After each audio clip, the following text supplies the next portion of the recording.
Welcome to a half hour of Mind Webs, short stories from the worlds of speculative fiction.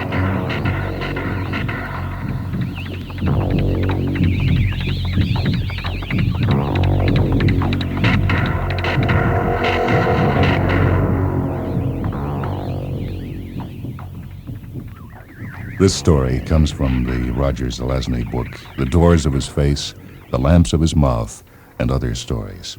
It's Devil Car.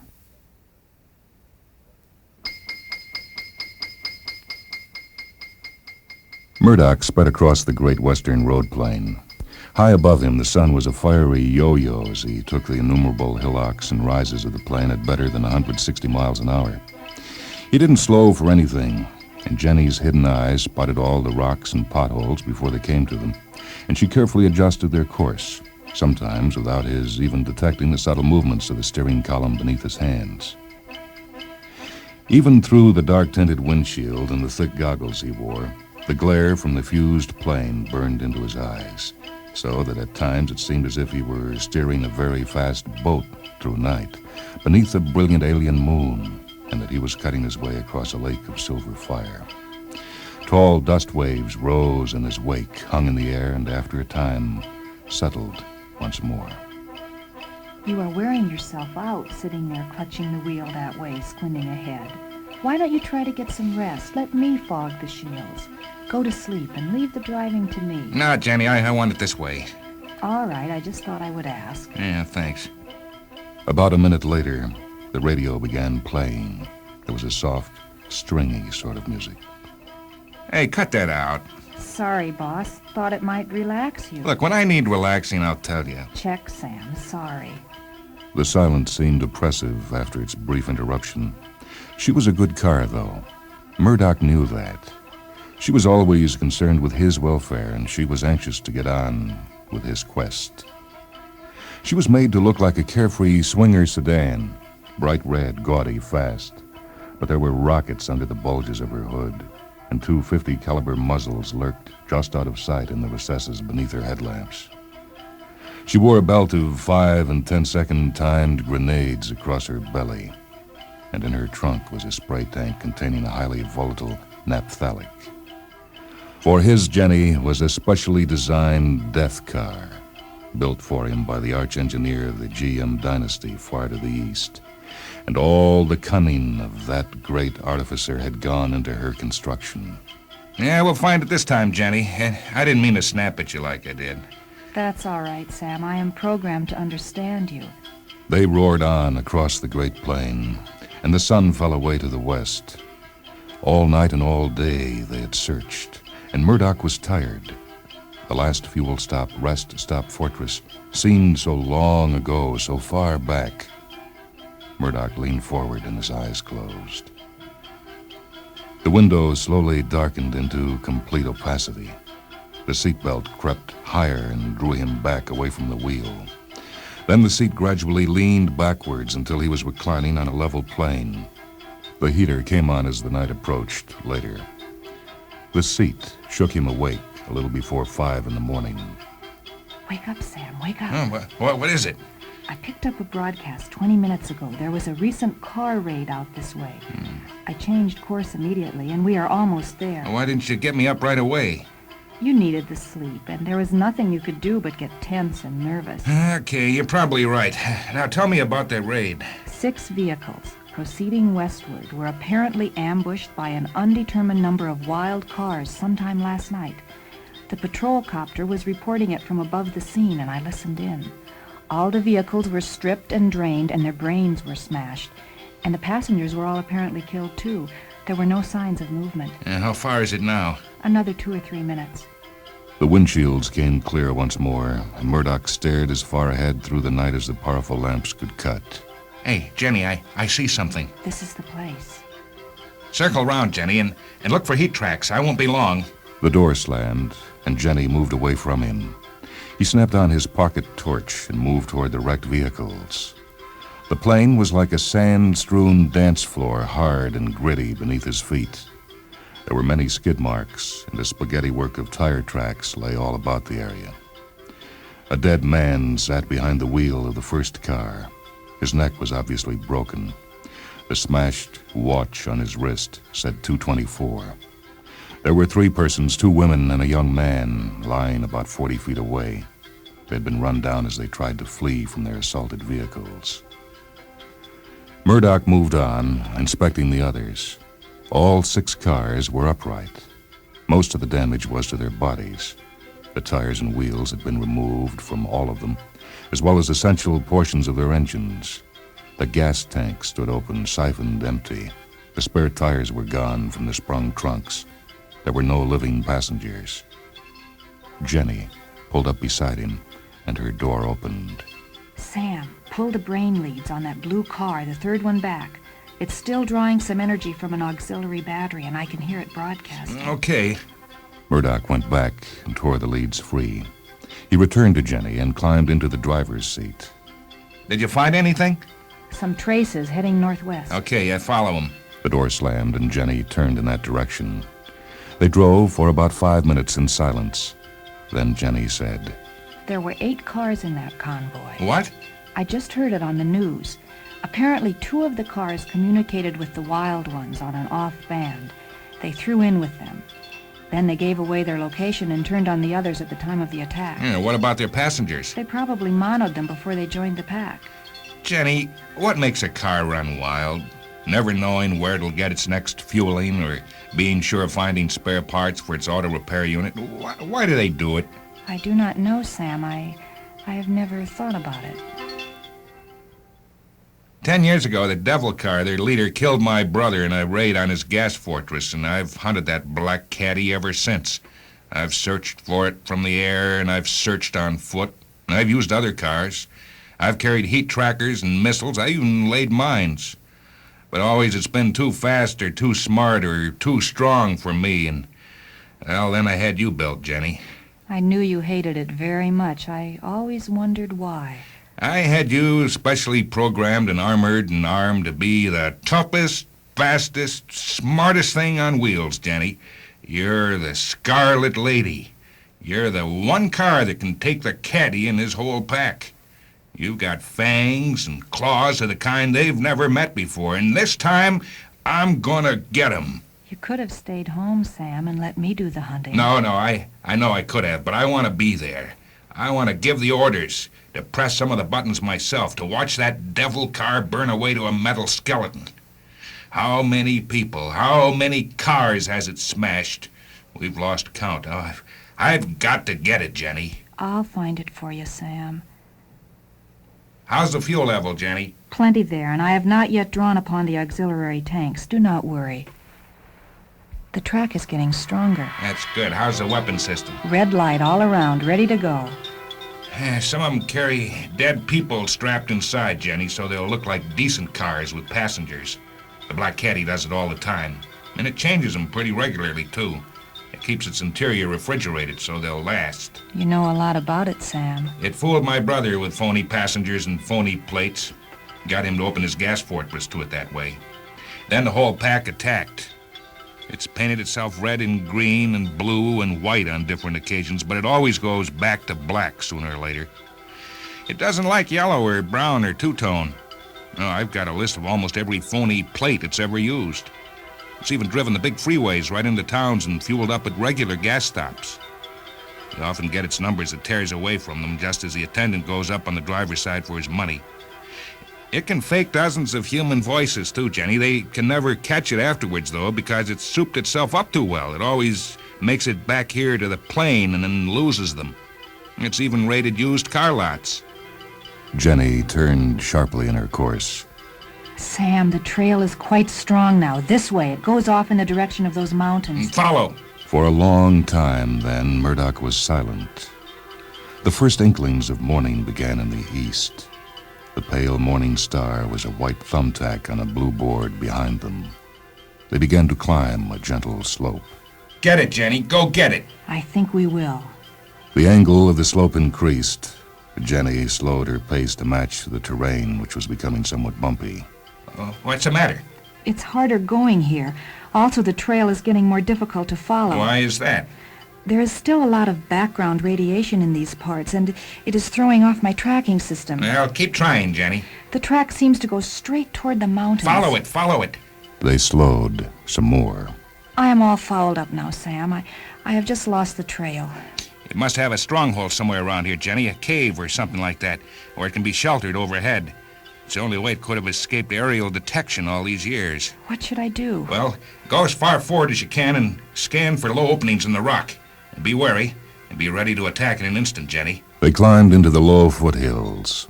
Jenny's aerial rose high into the air, and the moths of steel cheesecloth unfolded their wings and danced and spun about it, bright there in the morning light. Nothing yet, and we can't go much further. Well, then we'll cruise along the length of it and keep scanning. To the right or to the left? I don't know. Which way would you go if you were a renegade car in the Lamb? I do not know. Well, pick one. It doesn't matter. To the right, then. After half an hour, the night was dropping away behind the mountains. To his right, morning was exploding at the far end of the plain, fracturing the sky into all the colors of autumn trees. Murdoch drew a squeezed bottle of hot coffee, the kind spacers had once used, from beneath the dashboard. Sam, I think I have found something. What? Where? Ahead. To the left of that big boulder, a declivity with some kind of opening at its end. Okay, baby. Make for it. Rocket's ready. They pulled abreast of the boulder, circled around its far side, headed downhill. A cave or a tunnel. Go slow. Heat. I'm tracking again. Yeah, I can even see tire marks, Jenny. Lots of them. This is it. They moved toward the opening. Now, go in, but go slowly. Blast the first thing that moves. They entered the rocky portal, moving on sand now. Jenny turned off her visible lights and switched to infrared. An IR lens rose before the windshield, and Murdoch studied the cave. It was about 20 feet high and wide enough to accommodate perhaps 3 cars going abreast. The floor changed from sand to rock, but it was smooth and fairly level. After a time, it sloped upward. There's some light ahead, Jenny. I know. A piece of the sky, I think. They crept toward it, Jenny's engine but the barest sigh within the great chambers of rock. They stopped at the threshold to the light. The IR shield dropped again. It was a sand and shale canyon that he looked upon. Huge slantings and overhangs of rock hid all but the far end from any eye in the sky. The light was pale at the far end. There was nothing unusual beneath it. But nearer, Murdoch blinked. Nearer, in the dim light of morning and in the shadows, stood the greatest junk heap Murdoch had ever seen in his life. Pieces of cars of every make and model were heaped into a small mountain before him. There were batteries and tires and cables and shock absorbers. There were fenders and bumpers and headlamps and headlamp housings. There were doors and windshields and cylinders and pistons, carburetors, generators, voltage regulators, and oil pumps. And Murdoch stared. Jenny, we found the graveyard of the autos. A very old car, which Murdoch had not even distinguished from the junk during that first glance, jerked several feet in their direction and stopped as suddenly. The sound of rivet heads scoring ancient brake drums screeched in his ears. Its tires were completely bald, and the left front one was badly in need of air. Its right front headlamp was broken, and there was a crack in its windshield. It stood there before the heap, its awakened engine making a terrible rattling noise. What's happening? What is it? He is talking to me. He is very old. His speedometer has been all the way around so many times that he forgets the number of miles he has seen. He hates people, whom he says have abused him whenever they could. He is the guardian of the graveyard. He is too old to go raiding anymore, so he has stood guard over the spare parts heap for many years. He is not the sort who can repair himself as the younger ones do, so he must rely on their charity and their auto repair units. He wants to know what I want here. Ask him where the others are. But as he said it, Murdoch heard the sound of many engines turning over until the valley was filled with the thunder of their horsepower. They are parked on the other side of the heap. They are coming now. I won't back till I tell you to fire. Then the first car, a sleek yellow Chrysler, nosed around the heap. Murdoch lowered his head to the steering wheel, but kept his eyes open behind his goggles. Tell them that you came here to join the pack and that you've monoed their driver. And try to get the black caddy to come into range. He will not do it. I'm talking with him now. He can broadcast just as easily from the other side of the pile. And he says he is sending the 6 biggest members of his pack to guard me while he decides what to do. He has ordered me to leave the tunnel and pull ahead into the valley. Go ahead then, slowly. They crept forward.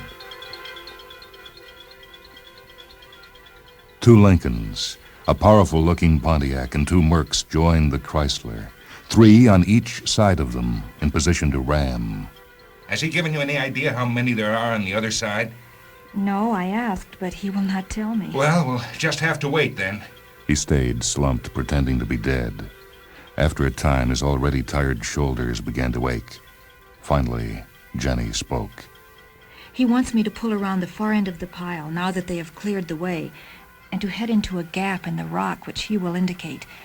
He wants to have his automech go over me. We can't have that, but head around the pile. I'll tell you what to do when I've gotten a glimpse of the other side. The 2 Mercs and the big chief drew aside, and Jenny crept past them. Murdoch stared upwards from the corner of his eye, up at the towering mound of junk they were passing.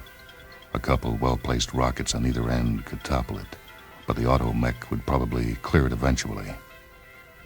They rounded the left-hand end of the pile. Something like 45 cars were facing them at about 120 yards distance, to the right and ahead. They had fanned out.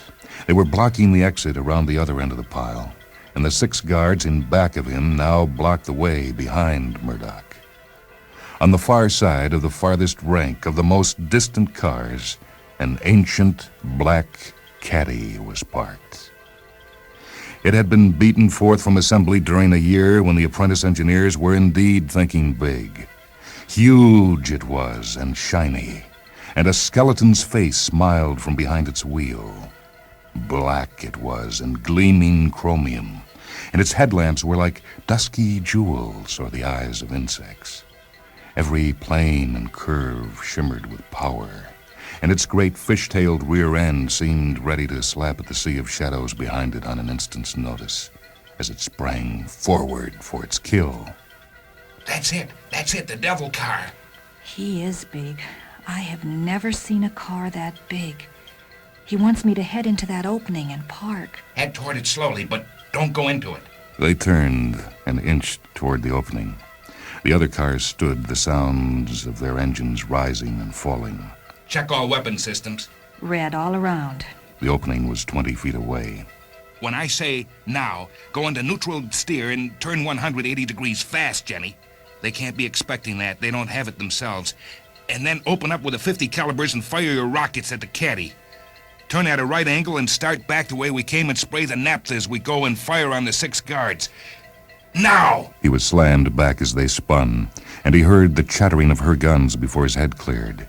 By then, flames were leaping up in the distance. Jenny's guns were extruded now and turning on their mounts, spraying the line of vehicles with hundreds of leaden hammers. She shook twice as she discharged 2 rockets from beneath her partly opened hood. Then they were moving forward, and 8 or 9 of the cars were rushing downhill toward them. She turned again in neutral steer and sprang back in the direction from which they had come, around the southeast corner of the pile. Her guns were hammering at the now retreating guards, and in the wide rear-view mirror, Murdoch could see that a wall of flame was towering high behind them. You missed it! You missed the black caddy, Jenny. Your rockets hit the cars in front of it and it backed off. I know. I'm sorry. You had a clear shot. I know. I missed. They rounded the pile just as 2 of the guard cars vanished into the tunnel. 3 more lay in smoking ruin. The 6th had evidently preceded the other 2 out through the passage. Here it comes now. Around the other end of the pile. Kill it! Kill it! The ancient guardian of the graveyard, it looked like a Ford, but he couldn't be sure, moved forward with a dreadful chattering sound and interposed itself in the line of fire. My range is blocked. Smash that junk heap and cover the tunnel. Don't let the caddy escape. I can't. Why not? I just can't. That's an order, Jenny. Smash it and cover the tunnel. Her gun swiveled, and she shot out the tires beneath the ancient car. The caddy, shot past and into the passageway. You let it get by. You let it get by. Get after it. All right, Sam, I'm doing it. Don't yell. Please don't yell. She headed for the tunnel. Inside, he could hear the sound of a giant engine racing away, growing softer in the distance. Don't fire here in the tunnel. If you hit it, we may be bottled in. I know, I won't. Drop a couple 10-second grenades and step on the gas. Maybe we can seal in what's ever left moving back there. Suddenly, they shot ahead and emerged into daylight. There was no sign of any other vehicle about. Find its track and start chasing it. There was an explosion up the hill behind him, within the mountain. The ground trembled, then it was still once more. There are so many tracks. You know the one I want, the biggest, the widest, the hottest. Find it! Run it down! I think I have it, Sam. Okay, good. Now proceed as rapidly as possible for this terrain. Murdoch found a squeezed bottle of bourbon and took 3 gulps. Then he lit a cigarette and glared into the distance. Why did you miss it? Why did you miss it, Jenny? She did not answer immediately. He waited. And finally she said, Because he is not an it to me. He has done much damage to cars and people, and that is terrible, but there is something about him, something noble.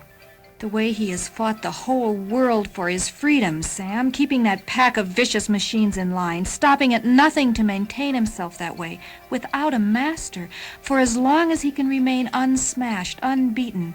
Sam, for a moment back there, I wanted to join his pack, to run with him across the great road plains, to use my rockets against the gates of the gas forts, for him. But I could not mono you, Sam. I was built for you. I am too domesticated. I am too weak. I could not shoot him, though, and I misfired the rockets on purpose. But I could never mono you, Sam, really. Thanks. Yeah, thanks a lot, you overprogrammed ashcan. Thanks a lot. I am sorry, Sam. Shut up. No, not yet. First tell me what you're going to do if we find him. I don't know. Well, think it over fast, Jenny. You see that dust cloud ahead as well as I do, and you better speed up. They shot forward. Wait till I call Detroit. They'll laugh themselves silly till I claim the refund. I am not of inferior construction or design. You know that. I am just more... Emotional. than I thought I would be. I had not really met many cars except for young ones before I was shipped to you. I did not know what a wild car was like, and I had never smashed any cars before, just targets and things like that. I was young and innocent. Yeah, it's very touching, Jenny. Get ready to kill the next car we meet. If it happens to be your boyfriend and you hold your fire, then he'll kill us. I will try, Sam. The car ahead had stopped. It was the golden Chrysler. 2 of its tires had gone flat and it was parked, lopsided, waiting. Leave that one. Save the ammo for something that might fight back. Did it say anything, Jenny? Machine profanity. I've only heard it once or twice, and it would be meaningless to you. Any cars actually swear at each other? Occasionally. I imagine the lower sort indulge in it more frequently, especially on freeways and turnpikes when they become congested. Let me hear a machine swear word. I will not. What kind of car do you think I am anyway? I'm sorry, you're a lady, I forgot. There was an audible click within the radio. They raced forward on the level ground that lay before the foot of the mountains. Murdoch took another drink and then switched to coffee. 10 years. 10 years. The trail swung in a wide curve as the mountains jogged back and the foothills sprang up high beside them. It was over almost before he knew it. As they passed a huge orange-colored stone massif, sculpted like an upside-down toadstool by the wind, there was a clearing to the right. It shot forward at them, the devil car. It had lain in ambush, seeing that it could not outrun the Scarlet Lady, and it rushed toward a final collision with its hunter. Jenny skidded sideways as her brakes caught with a scream and a smell of smoke, and her .50 calibers were firing, and her hood sprang open, and her front wheels rose up off the ground as the rockets leapt wailing ahead. And she spun around 3 times, her rear bumper scraping the salt sand plain, and the third and last time she fired her remaining rockets into the smoldering wreckage on the hillside. And she came to a rest on all 4 wheels, and her .50 calibers kept firing until they were emptied. and then a steady clicking sound came from them for a full minute afterwards, and then all lapsed into silence. Murdoch sat there shaking, watching the gutted, twisted wreck blaze against the morning sky. You did it, Jenny. You killed him. You killed me, the devil car. But she did not answer him. Her engine started once more, and she turned toward the southeast and headed for the fuel stop, rest stop fortress that lay in that civilized direction. For 2 hours they drove in silence, and Murdoch drank all his bourbon and all his coffee and smoked all his cigarettes. Jenny, say something. What's the matter? Tell me. There was a click, and her voice was very soft. Sam, he talked to me as he came down the hill. Murdoch waited, but she did not say anything else. Well, what did he say? He said, "Say you will mono your passenger, and I will swerve by you." He said, "I want you, Scarlet Lady, to run with me, to raid with me. Together they will never catch us." And I killed him. Murdoch was silent. He only said that to delay my firing, though, did he not? He said that to stop me, so that he could smash us both when he went smash himself, did he not?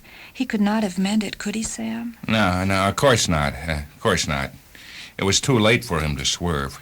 Yes, I suppose it was. Do you think, though, that he really wanted me to run with him, to raid with him, before everything, back there? Yeah, probably, baby. You're pretty well equipped. Thanks. Before she turned off again, he heard a strange mechanical sound falling into the rhythms of profanity or prayer. Then he shook his head and lowered it, softly patting the seat beside him with his still unsteady hand.